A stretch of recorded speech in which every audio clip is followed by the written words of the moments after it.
सभी प्रिय दर्शकों राधे राधे। मार्सी की एक और वीडियो में सभी का स्वागत है। पूरा वीडियो जरूर देखें, वीडियो को लाइक करें, शेयर करें। पूज्य मार्सी की ऐसी और वीडियो के लिए चैनल को सब्सक्राइब जरूर करें। चलो मिलकर सुनते हैं आज का दीपिका ज्ञान मार्सी श्री मुख से। महाराज जी नाम जब नहीं होता महाराज जी। अब नहीं होता, नहीं बता होता तो नहीं। देखो बच्चा, होता तो सिद्धों का है, अपने को करना पड़ता है। बोलो राधा राधा राधा राधा। हुआ कि नहीं हुआ? अगर ऐसे हम बराबर बोलते रहे राधा राधा राधा राधा, हॉस्टल पे रहते तब नहीं होता महाराज। नहीं बच्चा, अंदर अंदर तुम्हारी महत्व बुद्धि जब नाम में हो जाएगी तो कोई जान नहीं पाएगा। बहुत होता था, अब नहीं हो रहा महाराज। छोड़ो, फिर पकड़ो। बार बार हमको मन परास्त करता है, बार बार हमसे गलतियां होती हैं, तो अब हमको छोड़ना नहीं। वो छोड़ो कि पहले होता था अब नहीं होता, अब फिर पकड़ो। हम कह रहे ना पकड़ो, राधा राधा राधा राधा राधा राधा राधा राधा राधा। भगवान पिता की तरह हैं, वो हमारी हजारों गलतियां माफ कर देते हैं। फिर चलो, गिर गए तो फिर खड़े हुए, फिर चल दिए। अब शुरू करो नाम जप, ठीक है? अंदर ही अंदर अंदर अंदर। हाँ, ये जरूर कि नाम जप करते हुए किसी दूसरे को हल्का मत समझो, किसी को नीच मत समझो, अपने को अभिमान में मत लाओ। अच्छा आदमी भी देखो, गंदा आदमी, बंद हो जाएगा भजन, क्योंकि सब में भगवान बैठे हुए हैं। नाटक मंच पर वही बहुत रोल कर रहे हैं। अब ये ना समझ पाओ तो इतना तो समझ लो कि सब में भगवान है, हमको सबसे नीचे बनकर रहना है, तो भजन चलेगा। तृणादपि सुनीचेन तरोरियु सहिष्णुना अमानिना मान देन, तो कीर्तनीय सदा हरि। सदा भजन कीर्तन बनता रहेगा यदि अपने को सबसे छोटा समझोगे, दूसरों को मान दोगे। जो कष्ट आवे राधा राधा सह गए तो आगे निकल जाओगे। और अपने लोग थोड़ा अहंकारी जीव है ना, तो जहाँ थोड़ा बड़ा भजन साधन अच्छे चले तो लगता है ये गंदा ये गंदा। हमारी जो अच्छाई थी ना वो भी चली जाती है। इसलिए हमको सबसे नीचे, मतलब नीचे का मतलब छोटा बन के, सब में भगवान है। हमारे ऊपर गुरु कृपा है तो भजन हो रहा है, जब इनके ऊपर कृपा हो जाए ये भी भजन करेंगे। महाराज जी जैसे मतलब मैं अभी नॉनवेज तो नहीं खाता, छोड़ दिया, परंतु महाराज जी जैसे मतलब नाम जप करता हूँ ना महाराज जी, तो मतलब नाम जप के बाद मन महाराज जी जब दोस्त वगैरह खाते हैं नॉनवेज तो मन करता है कि मैं भी चले जाऊं उनके साथ। अगर गलत आहार, गलत पेय पदार्थ, गलत चेष्टा, तो उसका परिणाम भी गलत होगा। तो हम अपने दोस्तों को रोकें, ना कि उसी में मिल जाएं। अगर नहीं रोक सकते तो हम नहीं जाएंगे, हम नहीं खाएंगे, हम नहीं देखेंगे, हम ऐसी चेष्टा नहीं करेंगे। ऐसा होना चाहिए सत्संगी को। ऐसा थोड़ी होना चाहिए कि हम चार बुरे आचरण करने वालों को देखकर हमारा मन बुरे आचरणों में चला जाए। ये तो बहुत गलत बात है भाई। इस बात का सपोर्ट नहीं होना चाहिए कि हमारे चार दोस्त गलत हैं तो मेरा मन गलत करने को करे। ऐसा करेगा, ये तो बहुत गंदी बात है। मन करे लेकिन तुम कभी मत करना। तुमको हिम्मत रखना, गलत आचरणों में नहीं। यार ये मांस आदि जानते हो बच्चा, दूसरे का शरीर है यार। नहीं बच्चा, इतना तो हमें बताओ, दूसरे का शरीर है बच्चा। ये जैसे अपना शरीर ऐसे उनके हाथ पैर। आप एक मुर्गे को ऐसे मारो, ऐसे, वो देखो भागेगा। अब आपकी एक अंगुली के प्रहार को वो बचने के लिए भागेगा। आप किसी भी जीव को देखो, आप उसको उबाल के ऐसे खा, क्या बन जाए, क्या कौन सा तगड़ा। मांस मछली दूसरे के शरीरों के खाने से बल नहीं होता। जेगिर चरण दे हनुमंता, चले सगा पाताल तुरंता। जिम अमोघ रघुपति कर बाना, ये ही भांत चले हनुमाना। क्यों? हाँ, हृदय में भगवान का चिंतन, ब्रह्मचर्य, राम काज के लिए पूरा जीवन समर्पित। तो कोई जोड़ नहीं था, आपका भी कोई जोड़ नहीं होगा यदि यही लक्ष्य बन जाए। भगवान की सेवा, चराचर की सेवा, नाम जब, पवित्र आचरण, तो अभी दिव्यता आ जाए। अभी यहाँ अपने इंद्रियों की गुलामी से मुक्त नहीं है, मन की गुलामी से मुक्त नहीं है। देखो ना, संत को देखकर मन कभी नहीं चला कि हम भी संत बनकर भगवान की प्राप्ति करें। मुर्गा मुर्गी खाते देखकर मन चला। हम भगत सिंह और चंद्रशेखर के चरित्र पढ़ के कभी नहीं सोचा कि राष्ट्र के लिए कभी मुझे भी अवसर मिले कि हम अपने प्राणों को बलिदान करें। हम ऐसे निकृष्ट लोगों को देखकर क्यों मन चलाएं? हम उच्च लोगों को देखकर मन चलाएं कि काश हमको भी कभी राष्ट्र के लिए प्राण समर्पित करने का अवसर मिले। कि वंदे मातरम फांसी में चढ़ गए, कभी हमको भी राष्ट्र के लिए छाती में गोली खाने को मिले। ये तो बातें, मतलब अब दूसरे का गला काट के पशु पक्षियों का उबाल के खाने का मन चले तो हमें तो लगता है बच्चा धिक्कारा करो, ऐसे मन को डांटा करो। महाराज जी पहले मतलब हो गया था ना, तो अभी तो 1 साल से नहीं। कै साल के हो? 25 के हो गए? 30 के? 18। अब बताओ, 18 साल के हो 13-14 में तो थोड़ा ज्ञान विकसित होता है। अब ये 4-5 साल तो ज्ञान विकसित हुए और कह लो पहले ये सब करते थे। अरे नहीं बच्चा, सुधार करो, ठीक है, अच्छे बच्चे हो। अब ऐसे गंदी बातें मन में अगर गंदे संग से आवे तो उनका त्याग करो, अच्छे बच्चे बनो। कोई भी एक नाम नहीं ले सकते, जैसे कभी राधा राधा, कभी शिव शिव, कभी कृष्ण कृष्ण, तो ये चल सकता है। ले भैया, मना तो एक नाम नहीं जप पा रहे, कभी राधा कभी भूल करो करो, धीरे धीरे मन पवित्र होगा तब एक में आ जाएगा। एक में आना तो कभी भूल भी जाते, फिर याद आता है राधा। कोई बात नहीं, जपो। पहले संसार से हटने के लिए जो नाम प्रिय हो आपको, अधिक से अधिक जितने नाम प्रिय हो। हम तो कह रहे हैं विष्णु सहस्त्र नाम याद कर लो, गोपाल सहस्त्र नाम याद कर लो, बार बार उनको दोहराओ। किसी भी तरह हमारा मन भगवान से जुड़ने लगे तो हमारा मंगल हो जाएगा। आप ये छोड़ो कि मुझे एक, वो पहुंच जाओगे आप एक में। अभी जो राम कृष्ण हरि शिव जो नाम आपको प्रिय लगे वो जपो और सबकी आराधना करो। धीरे धीरे जब मन पवित्र होता है तब एकाकार होता है। अब हम प्रारंभ से तो नहीं बनेगा, वो एकाकार स्थिति बाद में आई। जब हम भी शुरुआत में थे ना, स्कूल में पढ़ते थे, तो काफी चालीसा लेकर के देवी जी के मंदिर में जाते थे। गांव में शंकर जी और देवी जी के मंदिर होते हैं, तो सुबह नहा लेते थे, हनुमान चालीसा, दुर्गा चालीसा, शिव चालीसा, कई चालीसा लेके जाते और आधा घंटे 1 घंटे जो बनता हो चालीसा का पाठ करके प्रणाम करके स्कूल जाते। उसी का फल हुआ कि देखो भगवान के मार्ग में पूरा जी। तो शुरुआत सबकी ऐसे होती है, शिव, अंबाजी, गणेश जी और ऐसे विविध भगवत स्तोत्रों का गायन, तो उसी से आगे बढ़ते। तो आप शुरुआत में हो, चलो बढ़िया, उसमें परेशान नहीं है। विपुला शर्मा जी, झुंझुनू, राजस्थान से। नारायण।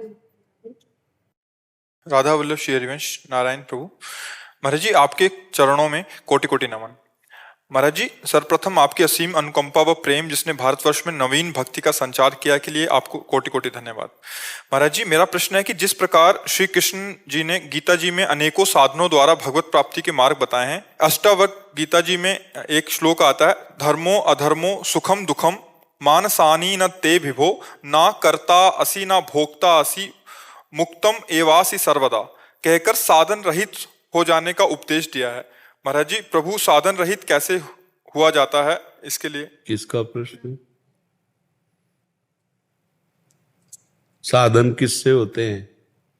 देह से, स्थूल देह से, सूक्ष्म देह से और कारण देह से। कारण देह स्वभाव, स्वभाव तीनों गुणों से बनता है। ना मैं स्थूल देह हूं, ना मैं सूक्ष्म देह हूं, अष्टावक्र गीता, ना मैं कारण देह हूं, तो इनकी क्रियाएं मेरी कैसे हुई? तो सुख दुख, साधन असाधन, उत्तम अधमता, लाभ हानि, ये सब प्रकृति के हुए, मेरे तो हुए नहीं। ये जो जान गया वो जीवन मुक्त पुरुष हो गया। यही जानने के लिए सब साधन है। हमारी बात समझ? यही जानने, केवल मान लो ऐसे अभी कि मैं स्थूल देह नहीं हूं, तो भूख लगेगी किसको? प्राणों का धर्म है, लेकिन आपको, क्योंकि आप तदात्म हैं। सोच लघु शंका लगेगी किसको? आपको, क्योंकि आप तदात्म हैं। आप पीड़ा से युक्त हो जाएंगे, प्यास से आप युक्त हो जाएंगे।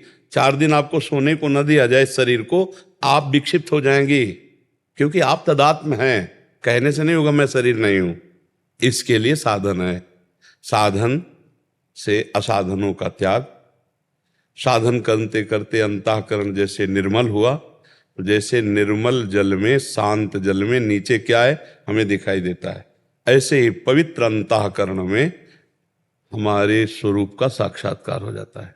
अंतःकरण जहाँ समता को प्राप्त हुआ तो हमारी ममता हट गई अंतःकरण से। अंतःकरण में ममत्व ही, अहम ही, ये मलिनता है। और ये जहाँ हटी तो शुद्ध बुद्ध स्वरूप हमारा था, है, रहेगा। उसके लिए किसी साधन की जरूरत थोड़ी है। तो जो वहां कह रहे हैं वो सिद्ध स्थिति कह रहे हैं। बिना साधन की स्थिति होगी क्या? क्योंकि आपकी स्थिति शरीर में है। जब तक शरीर से पवित्र साधन नहीं करोगे, हृदय से पवित्र साधन नहीं करोगे, स्वभाव ब्रह्म में नहीं बनेगा, तब तक ब्रह्मानुभूति कैसे होगी? हृदय में भगवान है। जैसे बिल्कुल देहाती भाषा में बताते हैं, दूध में घी है जी, है ना, पर उसके लिए प्रक्रिया है। नहीं तो आप दूध में पूड़ी नहीं पका सकते जी, ऐसे जैसे घी में पकाते हैं ऐसे आप डालोगे, ऐसे नहीं पकेगी। और उसी में घी है, पर प्रक्रिया है उसकी। दूध को दधी रूप, दधी मंथन, मक्खन, मक्खन के बाद घी। समझ पा रहे हैं आप? मेहंदी में लालिमा है, लेकिन आप प्रत्येक पत्ते को फाड़ के देखो, अगर कहीं लाली दिखाई दे, उसकी एक प्रक्रिया है। उसको बांटो, हाथ में कुछ मिनट रखो, इसके बाद धो दो, तो आपके हाथ में लाली आ जाएगी। उसमें लाली थी तभी तो आई, पर खोजो ना आपको पेड़ में दिखाई देगी लाली, ना आपको पत्ते में लाली दिखाई देगी। ऐसे ही ब्रह्म व्याप्त तत्व है, उसकी प्रक्रिया है। गुरुजनों की शरण में जाकर साधन चतुष्टय के द्वारा साधना करना, वेदांत दर्शन श्रवण मनन, और शरीर राग का नाश तो अपने स्वरूप में हो गया। अब अष्टावक्र जी सिद्ध महापुरुष उस श्लोक की बात कर रहे हैं, वो सिद्धावस्था की बात कर रहे हैं। सिद्धावस्था में कौन से साधन है? जो अपने स्वरूप को प्राप्त हो गया, अब साधन की जरूरत। साधन तो रास्ता तय करने के लिए है, जो घर आ गया उसके लिए क्यों कौन से साधन की जरूरत है?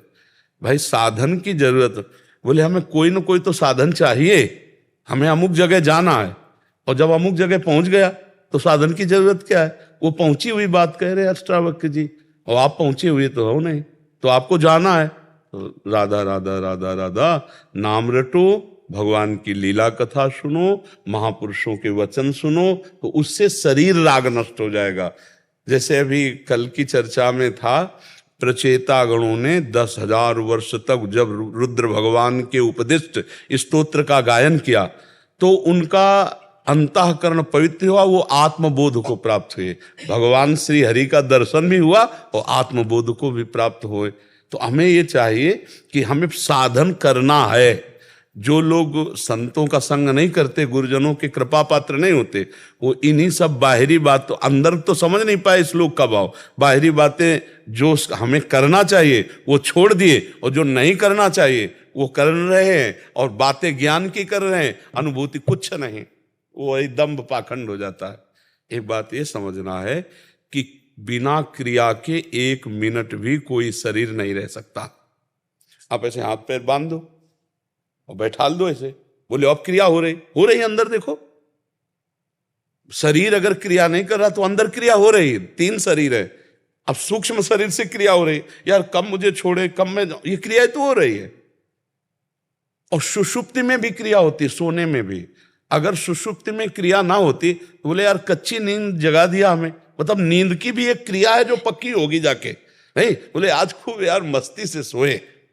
तो हम ये देखते हैं बिना क्रिया के कुछ है नहीं, और हम क्रियाओं में फंस गए हैं गलत क्रिया करके। अब हमको सही क्रिया करके गलत क्रिया का प्रायश्चित करना है, और जब सही क्रिया हुई तो उसका कर्ता, जब निर्मल हृदय होगा ना, उसका कर्ता और भोक्ता भाव गया, अब वो अपने स्वरूप को आ गया। जैसे एक कांटा लग जाए तो हमें कांटा और कांटे की आकृति जैसा ही यंत्र चाहिए, और उससे जब हम निकाल लेंगे तो वो गड़ा हुआ कांटा भी फेंक दिया, और जिससे निकाला था उसको भी फेंक दिया। तो शरीर राग में हम फंसकर असद आचरण कर रहे हैं, गंदे हंसने वाले। अब हम शरीर से सद आचरण कराएंगे, असद आचरण का त्याग किया, फिर सद आचरण का कर्ता भाव त्याग हो गया, अब वो बचा अपने स्वरूप में।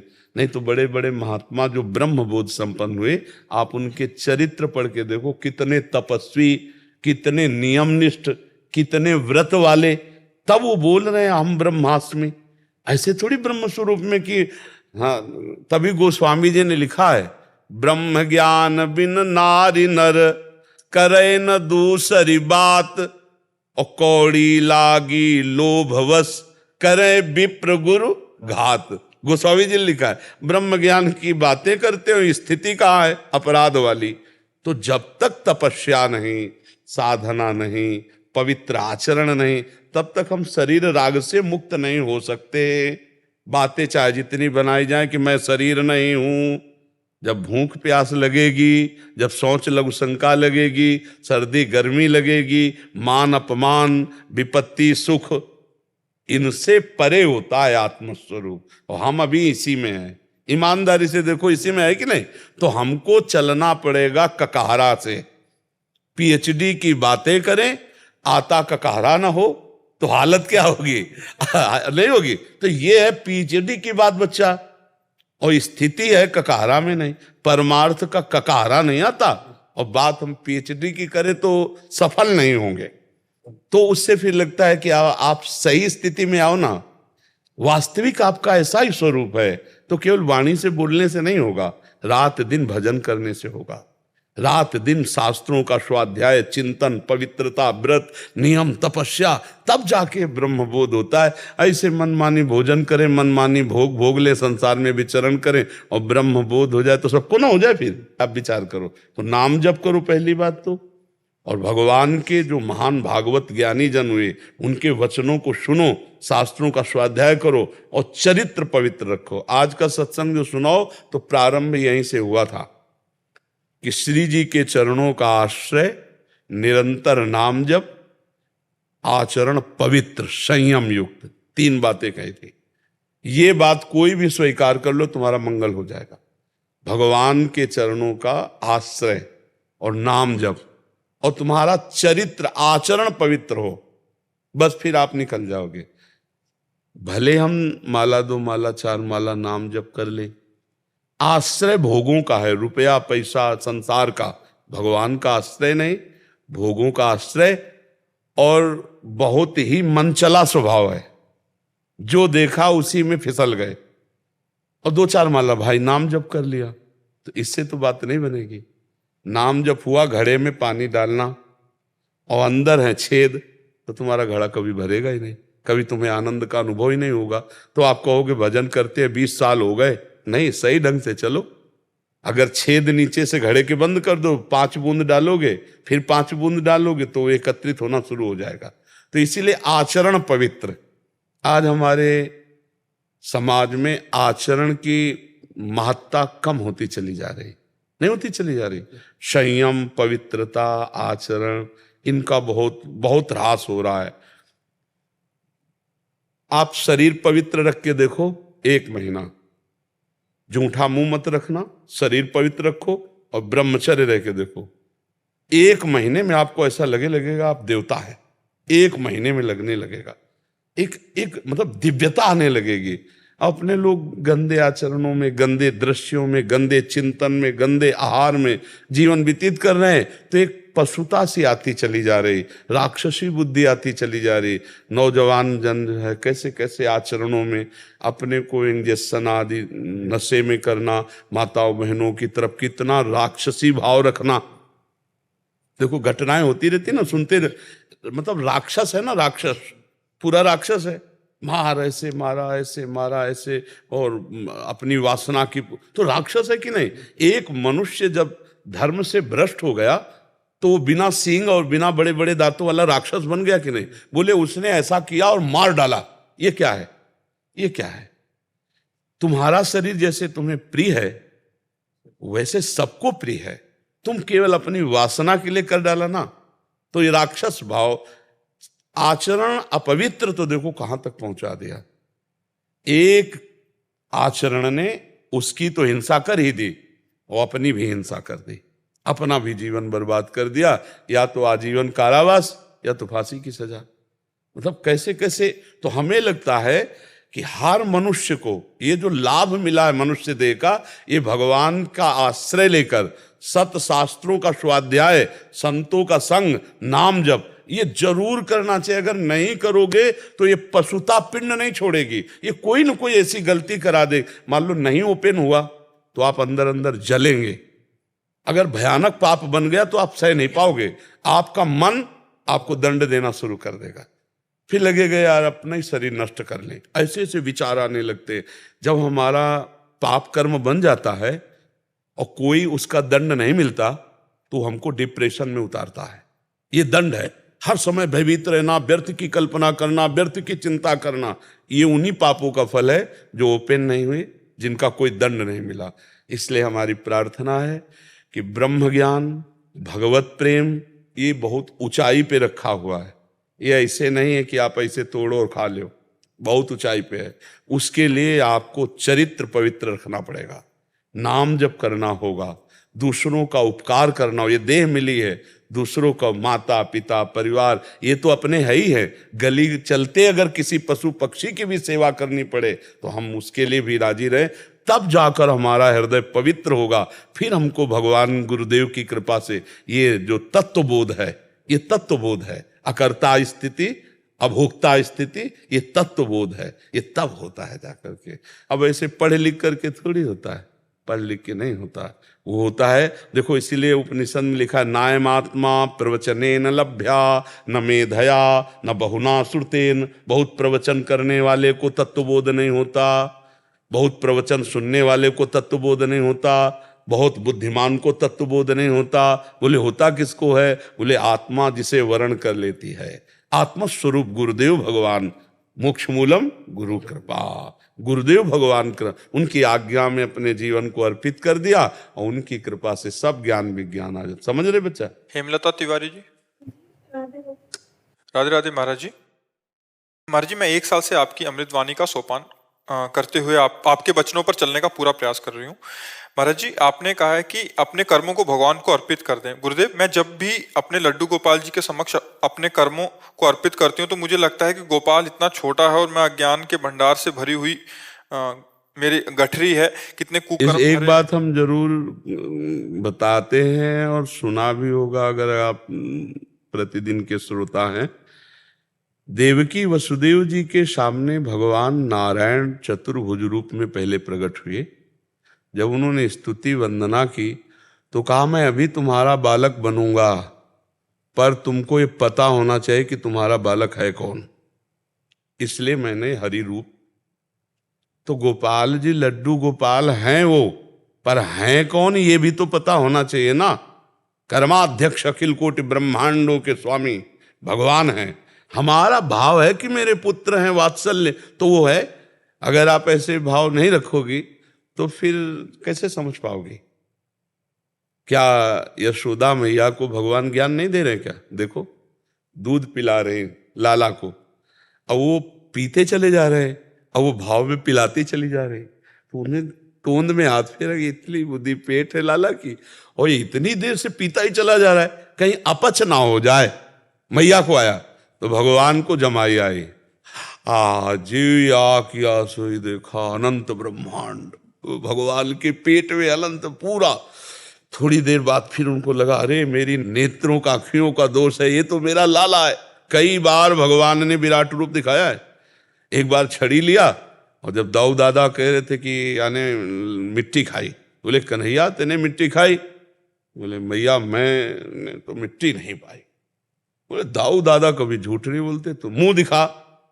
भगवान मन में सोच रहे मत खोलवाओ मुंह, वो छड़ी लेके मुंह खोल, तो भयचकित नेत्रों से भगवान देखते हुए जे भी मुंह खोला, फिर अनंत ब्रह्मांड, वही सब लोक लोकांतर भगवान के उदर में। तो भगवान ने जब यशोदा मैया को ये ज्ञान कराया तो तुम तो भाव कर रही हो, तुम्हें अभी लाला का बोध ही नहीं अपने, ना उतना प्यार है, उतना प्यार नहीं। देखो हम लोगों को जितना देह प्राण प्रिय है, अभी भगवान उतना प्रिय नहीं है।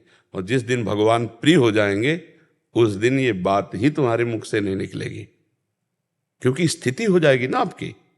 तो हमें लगता है कि हम गोपाल जी को लड्डू गोपाल जी माने, भैया माने, कुछ भी माने, वो सब के लिए तैयार है। ये था माम प्रपद्यन्ते तातथे भजाम, जो भाव करो प्रभु वही भाव स्वीकार कर रहे हैं। लेकिन ये ध्यान रखना कि है कौन ये है कौन, ये बात ध्यान रखना है।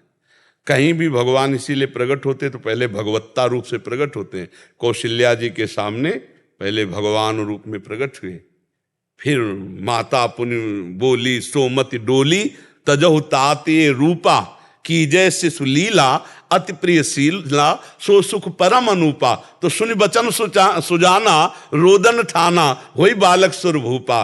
ये चरित्र जिगावें हरिपद पावें तेन पर भवकूपा। आता है कि नहीं? भगवान विनय सुनकर फिर रोने लगे और बालक रूप हो गए। तो भगवान बालक रूप से सीधे क्यों नहीं हो गए? इसलिए कि इनको पता होना चाहिए कि मेरा बालक है कौन। सच्चिदानंद भगवान। और भगवान याद भी दिलाते हैं कि आपने तपस्या की थी, वरदान मांगा था कि आपके जैसा पुत्र हो, तो मेरे जैसा तो कोई है नहीं, मैं ही हूँ, इसलिए मैं तुम्हारा पुत्र बनने आया हूँ। तो जिनके घरों में भगवान पुत्र रूप बने वहां तो ज्ञान करा रहे हैं। वो आप लड्डू गोपाल जी को मानो ही नहीं कि प्रभु, तो कौन है लड्डू गोपाल? अखिल कोटि ब्रह्मांड का नायक है वो परात्पर ईश है, वो काल का भी काल है, महासावर्तशाली। अर्जुन को दोस्त भाव से स्वीकार किया है, तो दिखाया विराट की नहीं कि तुम्हारा दोस्त कौन हो। बड़ी गलती हुई, हे कृष्ण हे सखा कह के कहता प्रभु आप तो तुमादि देवा पुरुषा पुराणा तुमस्य विश्व से परम विद निधानम वित्तासि विद्यम परमम च धाम त्वया ततम विश्व अनंत रूप। ये हमें जानना है। श्री कृष्ण हमारे दोस्त हैं, श्री कृष्ण हमारे प्राण प्रिय पुत्र हैं, श्री कृष्ण हमारे पति हैं, श्री कृष्ण हमारे स्वामी हैं। श्री कृष्ण तो है कौन? श्री कृष्ण ये भी पता होना चाहिए। अनंत ब्रह्मांडों के स्वामी हैं, अखिल कोटि ब्रह्मांड परात्परीश भगवान श्री कृष्ण। उनको हम बाल भाव से पुत्र रूप में भज रहे हैं, उनको हम मित्र रूप में भज रहे हैं। ये भाव है शांत भाव, दास्य भाव, सख्य भाव, वात्सल्य भाव, कांता भाव, सहचरी भाव। ये भाव है जिनके द्वारा हम दुर्लभ है। कौन? वो पर ब्रह्म परमात्मा तत्व। तो हमारे भी कोई संशय नहीं रहेगा, सर्व कर्म समर्पण अपने आप होता रहेगा। बात समझ में आ रहा है? अभी कोई संशय इसमें? तो ये तो पता रहता ही है कि मतलब ईश्वर है, सब कुछ है, लेकिन हम उनकी जो सेवा कर रहे हैं वो तो हमारा भाव वही है कि बैठे हैं गोपाल इतनी देर हो गई है, अभी हमने सुलाया नहीं। हम नहीं, ये तो भाव की बात आपकी है, लेकिन गोपाल की सेवा के अलावा जो हमारे कर्म होते हैं वो हमको बांध ना पाए, इसलिए हमें गोपाल को समर्पित करने हैं। हर कर्म भगवान यत करोसि, गीता जी में भगवान करें यत करोसि, जो कर्म करो वो मेरे को समर्पित करो। ये तो सर्वाणि कर्माणि मयि सन्न्यस्य मत्पराः, भगवान जो आदेश करें वो तो हमें पालन करना है। तो हमारे जितने सुबह से लेकर के शयन तक कर्म हैं वो सब भगवान की प्रसन्नता के लिए, भगवान को अर्पित करने के लिए। और जब हमारा दृढ़ भाव ये हो जाएगा कि मेरे भगवान उठते बैठते चलते फिरते गोपाल जी के सिवा कोई याद नहीं, तो कर्म समर्पण बकाया ही नहीं रह गया। जब स्व समर्पण हो गया तो कर्म समर्पण अपने आप हो गया। अभी स्व का ही समर्पण नहीं है, इसलिए कर्म समर्पण करो। तब स्व का समर्पण हो गया तो ये भी विस्मृति, ये भी प्रश्न ही नहीं रहेगा। जो आपकी स्थिति है वो अभी वहां नहीं है, नहीं प्रश्न ही नहीं आता है। हम और हमारा लाला दुनिया से मतलब नहीं, रात दिन उसी के दुलार, तो वो स्थिति नहीं है ना। वो स्थिति होती तो प्रश्न ही नहीं आता, और जब प्रश्न आया तो उसके अनुसार चलो।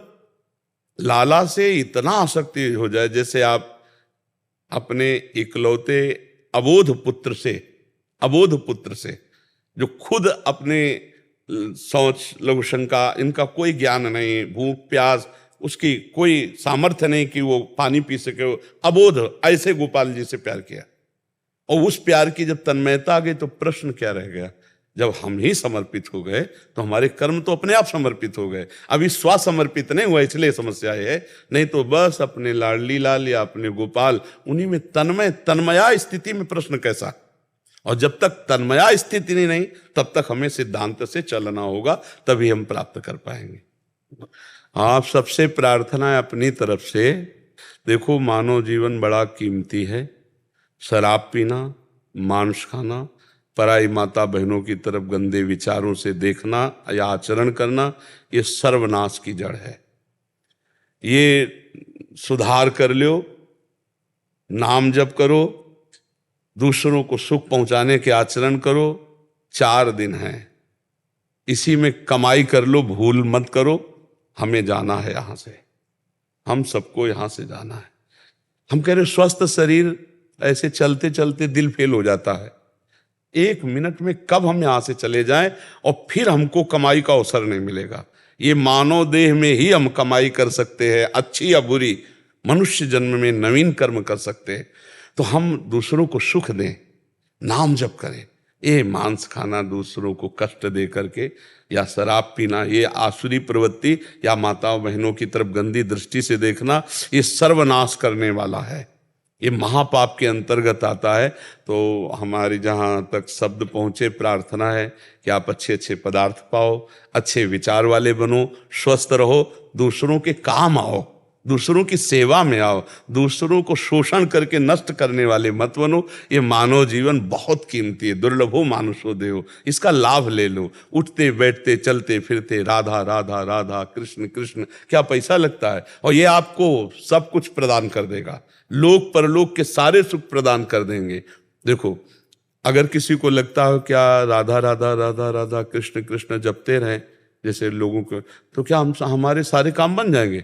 हम कह रहे तुम्हें विश्वास नहीं है, सारे काम हो जाएंगे।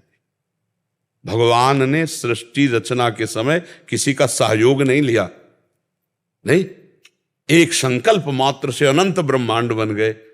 और उन भगवान का अगर आप नाम जप करोगे तो अनंत ब्रह्मांडों का कार्य जिनसे चल रहा है वो आपका भी चला रहे, पर आप जान नहीं पा रहे, अहंकार के कारण लगता है मैं कर रहा हूं। वही बल है आप में जो बल है बुद्धि, वो उन्हीं का बल बुद्धि है। इसलिए गलत आचरणों का त्याग करके सब भाई नाम जप करो और सुखी रहो, प्रसन्न रहो, अच्छे आचरण करो। इसके लिए मनुष्य जन्म में ये डिप्रेशन, हाय हाय, ये दुनिया की नारकी दुर्गतियां, ये पाने के लिए मानव जीवन नहीं, ये आनंद के लिए। आनंद सिंधु मध्य तो वासा। अब समस्या हो गई कि आनंद की खोज हम बाहर करने लगे, वो आनंद है अंदर, और हम बाहर व्यक्ति वस्तु स्थान में खोज करने लगे, वही पाप करने लगे। आनंद की खोज के लिए हमारा पाप शुरू हो गया, इसमें नहीं, इसमें, इसमें नहीं, इसमें, और पाप बनता है। हमारी वो आनंद है कहाँ? हृदय में। आप देखो, नाम जप करके देखो, हृदय में भगवान प्रकाशित हो जाते, अद्भुत आनंद, कुछ नहीं चाह रह जाती, कोई चाह नहीं रह जाती। इसलिए गलत आचरण मत करो, नाम जप करो। भाई हमारे पास आने का तो मतलब यही है, साधु समागम का मतलब क्या है? आपका मंगल होना चाहिए, आपको लाभ मिलना चाहिए, और लाभ मिलेगा नाम जप से, अच्छे आचरण से, जंतुर बंधाने से नहीं, छूछा राख से नहीं। राम राम कृष्ण कृष्ण हरि हरि राधा राधा, इसी से मंगल होगा। और सब मायाकृत नाटक है, और सब मायाकृत नाटक। हम नहीं कह रहे, शास्त्र कह रहा, आ ब्रह्म स्तंभ पर्यंतम सर्वम मायामयम जगत सत्यम सत्यम पुनः सत्यम हरेर नामैव केवलम। सत्य सत्य सत्य, भगवान भगवान का नाम, और सब माया नाटक है। खूब नाम जप करो। कितने सुंदर सुंदर पदार्थ है, भगवान को भूख लगा के पाओ और अच्छे से जियो। मनुष्य जीवन जीना तो है, ये अच्छा जीवन है। दूसरे को कष्ट देकर डिप्रेशन में बैठे जल रहे हैं, नाना प्रकार की चिंताएं, शोक, उद्विग्नता, परेशानियां, नहीं, सब परेशानी मिटाने के लिए तो हमें मानव देह मिला है। मानव देह का मतलब है मुस्कुराहट, आनंद, स्वस्थता। पर यह तभी होगी जब धर्म में चलोगे, भगवान का भजन करोगे। जब हनुमान जी को देखा सब लोगों ने, जब सीता जी खोज ले, तो मुख प्रसन्न तन तेज विराजा, और कीने से रामचंद्र कर काजा। सबको पता चल गया, काम हो गया। क्यों? मुख प्रसन्न तन तेज विराजा। अब मुख प्रसन्न क्यों नहीं सबके, तन में तेज क्यों नहीं? क्योंकि भगवान का कार्य नहीं कर रहे, भोगों का कार्य कर रहे। रामचंद्र कर कीने से काजा, मुख प्रसन्न तन तेज विराजा। अभी आप देखो, संयम से चलो, भजन करो, पवित्र आहार, तो अभी आपका लुभावना चेहरा भी होने लगेगा। नहीं, डरावना चेहरा लगता है नहीं। जब भोगों में रत्ती, पापाचरण, तो देख के डर लगता है कि पता नहीं भगवान। नहीं तो भगवान का चिंतन करने वाले में भगवान का रूप आने लगता है, गुण आने लगता है, प्रभाव आने। तो हम तो हैं तो सब भगवान के बच्चे नहीं है। तो इसलिए हम भगवान से प्रार्थना करें कि हमारे पापों को क्षमा करें, और आगे से हम ये खान पान सुधारें, कोई गलती ना करें, तो इसी जन्म में भगवान के हम कृपा पात्र बन जाएंगे। यही प्रार्थना करनी चाहिए। अदिति त्रिपाठी जी। महाराज जी राधे राधे, आपके चरणों में कोटि कोटि प्रणाम। महाराज जी, मैं बिहारी जी को सखा भाव से पूछती हूँ। महाराज जी, मेरे बिहारी जी से कुछ मांगने का मन नहीं करता। मुझे लगता है कि मैं कुछ मांगकर अपने सखा पर दबाव डाल रही हूँ। ये मेरा सखा प्रेम के विपरीत लगता है। परिस्थितिवश यदि कुछ मांगना पड़े तो मांगना उचित रहेगा? देखो, ये भाव का खेल होता है। केवल सखा, ये तो स्थिति है नहीं आपकी कि आप केवल सखा में स्थित हो। आप अपने देह भाव में ही हैं, अपनी इंद्रियों के सुखों को सुख भी मानती हैं, आपकी आवश्यकताएं भी हैं। तो अभी केवल सखा बिहारी जी तो आपके हुए नहीं, वो भी हैं।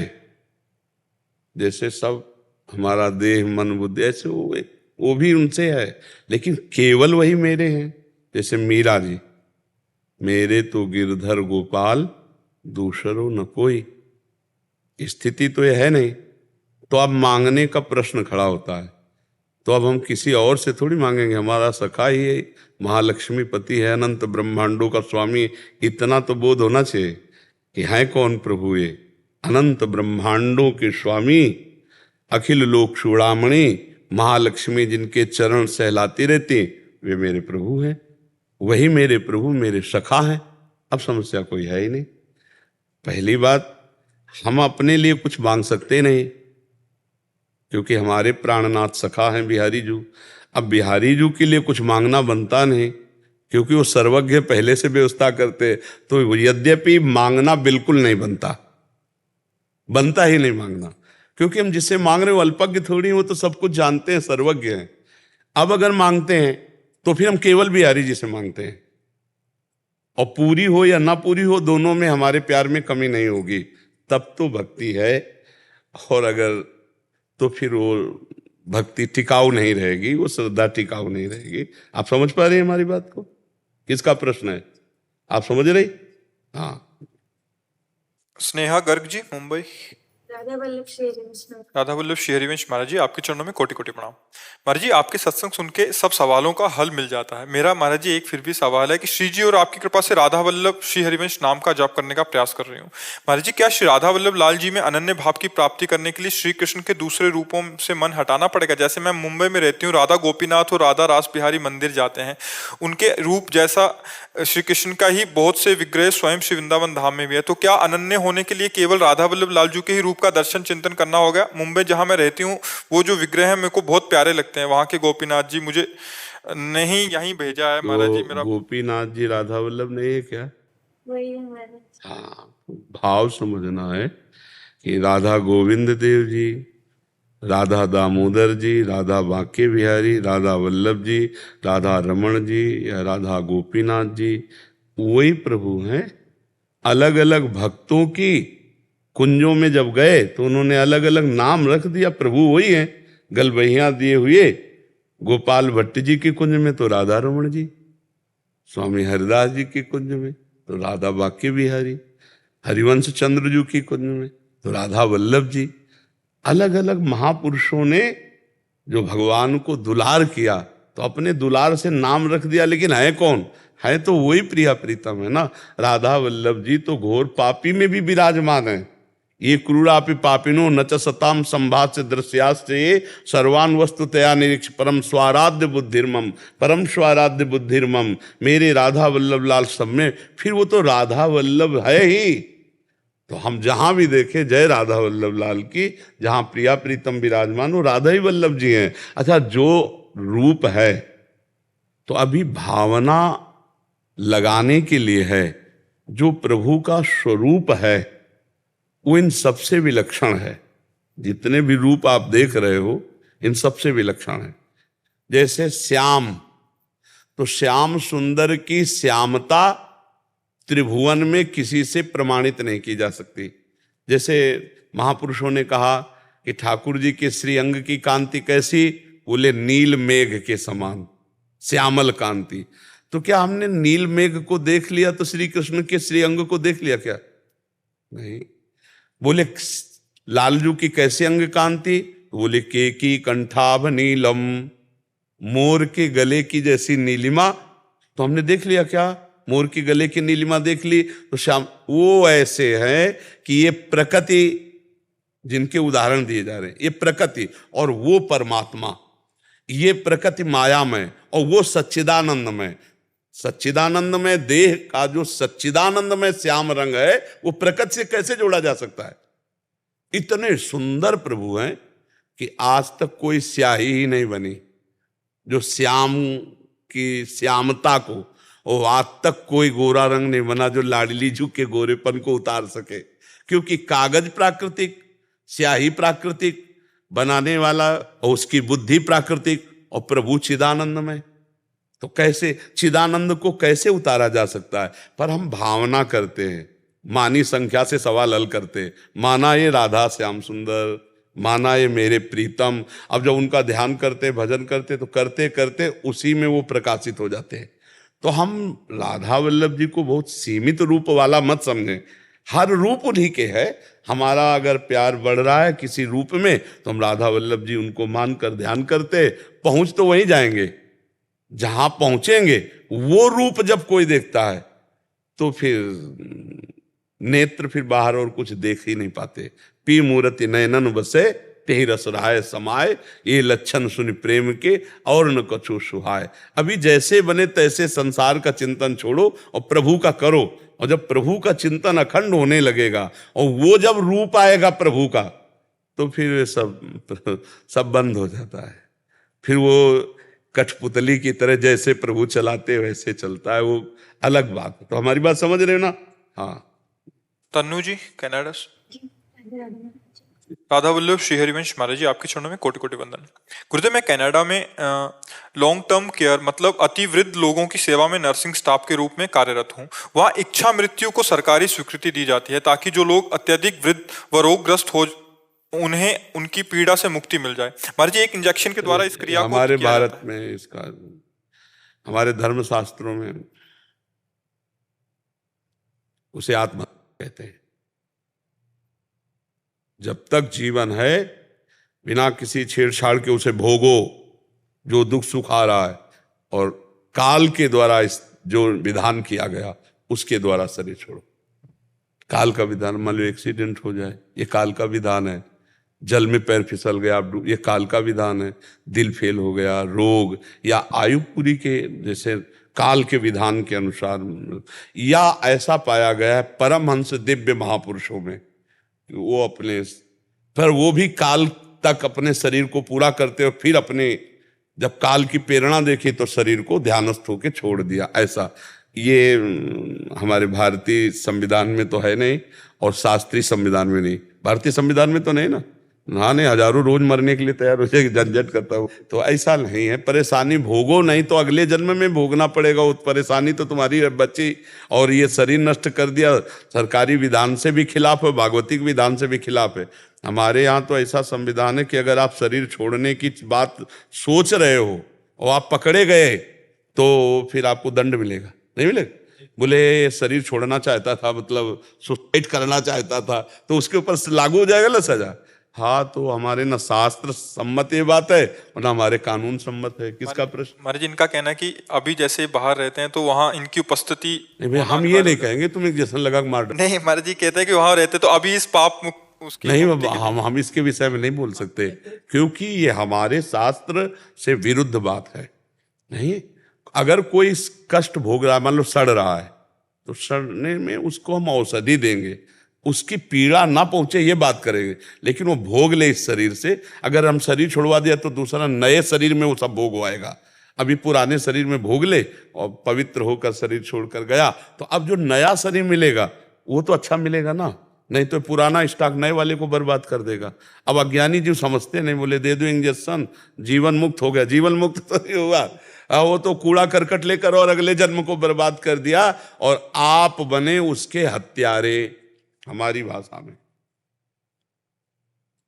हमारे संविधान में आप उसके हत्यारे बने, आप उसकी हत्या करने वाले बने। तो अब देख लो, जैसे हमें वहां खड़े रहना पड़ता है डॉक्टर के साथ।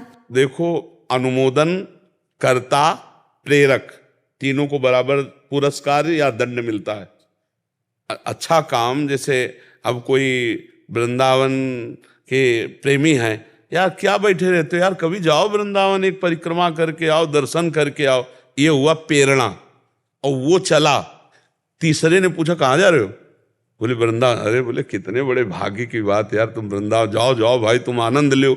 अब तीनों को बराबर फल मिलेगा, प्रेरक को और कर्ता को जो वृंदावन आ रहा है, और जिसने धन्यवाद दिया, अनुमोदन किया, वो भी। तो आप खड़ी हैं, इंजेक्शन लगाया जा रहा है, वो मर रहा है, तो आप भी उसमें सम्मिलित हैं, ना कि आप विरोधी हैं। आप सहमति से भले नहीं लगा रहे हैं, लेकिन आप वहां खड़े हैं और आपकी सहमति है। अनुमोदन माना जाएगा ना, आपका खड़े होने का मतलब अनुमोदन, अनुमोदन माना जाएगा ना, उस क्रिया का अनुमोदन हो रहा है ना। तो अनुमोदन, प्रेरक और कर्ता तीन को समान फल मिलता है, चाहे वो पाप कर्म हो या पुण्य कर्म हो। अब इस बात को आप समझिए। महाराज जी, अभी जो ऐसा आगे से नहीं करेंगे, ऐसा अंदर भाव दृढ़ हो, तो जो पीछे पाप कर्म हो गए, ऐसा जो उपस्थिति हो गई, अभी कैसे भगवान की निकले? शरण में हृदय से जाओ, खूब नाम जप करो, वो क्षमा कर दे तो है। भगवान ने कहा सर्वधर्मान परित्यज्य माम एकम शरणम ब्रज अहम त्वाम सर्व पापेभ्यो मोक्षयिष्यामि मा शुचा। वो भगवान ही केवल कर सकते हैं, नहीं तो ये महत अपराधों के अंतर्गत आता है। अपने आंख से महत अपराध के अंतर बड़े पापों में आता है। किसी की हत्या करना हो बड़े पापों में। आपकी कृपा से कभी ऐसा बना नहीं कि मुझे खड़ा होना पड़ा। ये प्रश्न मेरे साथ जितनी भी भारतीय स्टाफ नर्सेस काम करती हैं वो आ नहीं सकती थी, उन सबका था। हाँ, नहीं तो उनके पास ये प्रश्न जाएगा तो उत्तर भी उसका है कि भगवान की ही शरण में पर अपराध माना जाएगा अपने यहाँ से। और सावधान रहें, धन कमाने के लिए विदेश जाने का मतलब ये नहीं कि हम पापाचरण कर लें। हमारी कुछ धार्मिक प्रवृत्तियां अलग हैं, तो भाई अपने भी धर्म की, अपने देश की कुछ मर्यादा है ना। अगर वो तुम्हें नहीं याद है तो फिर प्रश्न नहीं बनता, और अगर याद है तो हम कौन है, कहाँ के हैं, हमारा धर्म क्या, ये तो याद रहना चाहिए। तो हमारा कानून ना भारतीय पास करता है और ना हमारा शास्त्रीय संविधान पास करता है। तो और भी नौकरियां हैं, जरूर है कि इंजेक्शन लगवाने वाले में मतलब हो, जरूर है कि पापे कर्म वाले में हम पैसा कमावे कनाडा और जाके, बात समझ ला हमारी। और भी तो उपाय है धन कमाने के, हम पाप वाला उपाय क्यों करें। जैसे मान लो एक आया था नौजवान और उसने कहा हम कहीं विदेश में ये मांस बेचने का कार्य करते हैं, तो अब हम खाते नहीं हैं पर पैसे के लिए बेच, तो वही है तुम्हारे कमाने के लिए, और कर लो। हम कह रहे दूसरे की जूता साफ करके भी अगर हम पैसे कमाते तो पवित्र हैं। हम दूसरे जीवों को गला काट करके पैसा कमाने भारत से विदेश जाए कि भाई बहुत पैसा मिलता है, तो वो पैसा आपकी दुर्गति करेगा। तो ये पैसा के लिए ही तो नौकरी कर रहे हो। कह दे नहीं समाज सेवा, तो ये समाज सेवा तो तब थी जब उस बीमार को हम अच्छी दवाएं देकर पीड़ा रहित करके और जितने दिन जिए। जैसे सामने अस्पताल है, यहाँ सुविधा है क्या, जो मरणासन आदमी कहीं नहीं ठीक हो सकता वो यहाँ आवे, ठीक नहीं होगा पर उसको मरने तक हाँ पीड़ा नहीं होने दी जाएगी, सुविधा दी जाएगी। ये बात है। मरो अपनी आयु, लेकिन जब तक जिंदा रहोगे तुम्हारे को ऐसे इंजेक्शन लगेंगे कि आप पीड़ा से व्याकुल नहीं होंगे। जैसे कैंसर है, किडनी फेलियर, बहुत वो हाई प्रकार के मरीज, तो अब ऐसा नहीं कि इंजेक्शन नहीं, ये हमारे यहाँ की पद्धति तो नहीं। तो हमारे सब भारतीयों से प्रार्थना है, विदेश में जाकर के भी अर्थ कमाने के लिए यदि आप गए हैं तो अपने धर्म को मत भूलिए, अपने आचरणों को मत भूलिए। पैसा ही सर्वस्व नहीं है, धर्म सर्वस्व है। ये बात ध्यान रखने की जरूरत है जी। मयंक शर्मा जी, जयपुर से। राधे राधे महाराज जी, आपके चरणों में कोटि कोटि प्रणाम। महाराज जी, मैं पिछले 20-22 वर्षों से ऋण वसूली विभाग में काम करता हूं। काफी लोगों का हमने मेरी उपस्थिति में ऋण समय पर ना चुकाने के कारण मकानों को खाली करवाया। जब मकान खाली करवाने के लिए जाते हैं तो उस घर में बच्चे, बुजुर्ग और माताएं बहनें होती हैं। जैसे कि मैंने बताया कि मेरा काम यही होने के कारण मेरे पास और कोई विकल्प नहीं रहता। अतः महाराज जी, मेरे हृदय में कभी कभी बड़ी व्याकुलता रहती है कि आगे मेरा तो क्या समस्या ही, अब वो मतलब व्यक्ति ऋण नहीं दे पा रहा तो फिर सरकारी हिसाब किताब तो ऐसा होता ही है। पर अब उसमें आपका सहृदय है, इसलिए आपको दुख होता है कि वो सब कहाँ जाएंगे। पर देखो, भगवान की 3 प्रकार की लीलाएं होती हैं, सृजन, पालन और श्रृंगार। वही सृजन करते हैं तो वही पालन भी करते हैं, वही श्रृंगार भी करते हैं। तो अगर हम कर्म बिगाड़ दें तो वही फिर दंड विधान करने वाले बन जाते हैं, और कर्म सुधार ले तो वही पुरस्कार देने। अगर हम सरकार से ऋण लेकर समय से चुका देते तो हमें और आगे के लिए रास्ता बनता। हम इतना क्यों ऋण लिया जिससे हमारा घर, हमारा परिवार दुखी हो। थोड़ा विवेक तो रखना चाहिए कि हम उतना ही पैर पसारें जितनी हमारी चद्दर हो। हम व्यर्थ का ऋण ले लेकर के व्यापार, नौकरी ऐसे बढ़ावा, यश कीर्ति के लिए, फिर वो संभल नहीं पाता। तो फिर या फिर व्यसन आदि में फंसकर, दुर्व्यसन आदि में फंसकर, तो हमें लगता है कि ऋण उतना ही लेना चाहिए जितना हम चुका सकते हैं। और हमें लगता है कि ऋण विशेष कार्यों में, जैसे बेटी का ब्याह है या कुछ ऐसे विशेष कार्यों में भले ले ले, नहीं तो मेहनत करके खा ले। ऋण से धनी आदमी बनने की चेष्टा में प्रायः प्रायः उनका परिणाम अच्छा नहीं देखा गया। नहीं, बड़ी बड़ी कंपनियां बिक गई। तो अब भाई सरकारी आप आदमी हैं और सरकार के आदेश से आप जा रहे हैं, तो आप सहृदय इसलिए दुखी होते हैं, पर वो तो होगा, वो तो होगा। इसलिए हमें लगता है भगवान से प्रार्थना करें कि उनको व्यवस्था दे, उनको अपना भाव बकाया, और आप कुछ नहीं कर सकते। सरकारी आदेश के आगे किसी का क्या, बस आप नहीं तो दूसरा अधिकारी आ जाएगा। मान लो आप उसके कार्य में बाधा पहुंचाए सरकारी कागजात, तो आपको हटाकर दूसरा अधिकारी, वो तो होगा ही जो होना है। तो ऐसे ही विनाश लीला भगवान की होती है, वही तो करते हैं जो हमारे कर्म परिणाम, तो फिर विधान वही कर देते हैं। तो थोड़ा हृदय को भी मजबूत रखना पड़ेगा। नाम जप करते हैं कि जिसकी सृष्टि लीला है उसी की पालन लीला है, उसी की संहार लीला है।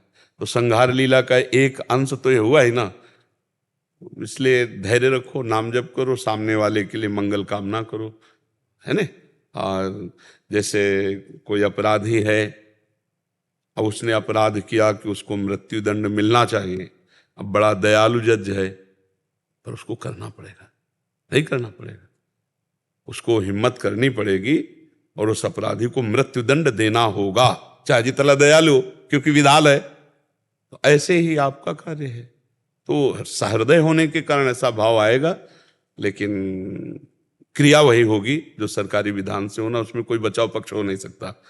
नहीं नहीं, आप नहीं करोगे, दूसरा भी सरकार के पास आप ही थोड़ी हो, दूसरे भेज देंगे। तो वो तो विधान होगा ही, आप जहां भी जाएंगे आपका जो अधिकार है उसके अनुसार आपको सरकारी सेवा करनी ही पड़ेगी। तो जैसे बहुत दयालु पुलिस वाला है, लेकिन अगर चोर है, उसकी पिटाई का विधान बन चुका है, तो उसे डंडा चलाना पड़ेगा, चाहे जितना दयालु हो, डंडा चलाना पड़ेगा।